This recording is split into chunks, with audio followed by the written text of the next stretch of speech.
শ্রীমায়ের কৃপালাভ হলে সকল শঙ্কা দূর হয়ে যায়। তখন শুধু নিজেকে তার চরণে সমর্পণ করতে হয়।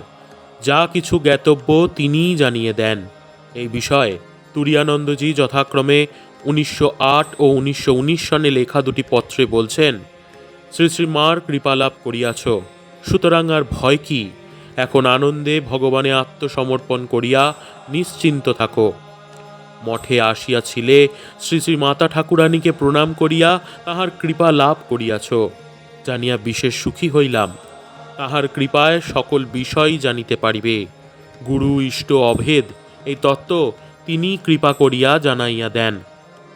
ভক্তির পরিণতি সমর্পণে। শ্রী মায়ের চরণে সব কিছু সমর্পণ করতে পারলে জীবন পূর্ণ হয়ে ওঠে।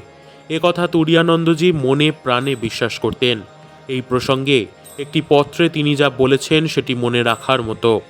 তুরীয়ানন্দজি লিখেছেন, শ্রী শ্রী মার চরণ প্রান্তে তোমার পুত্রকে কিছুক্ষণের জন্য রাখিয়া তুমি বড়ই সুন্দর এক ভাব প্রকাশ করিয়াছ।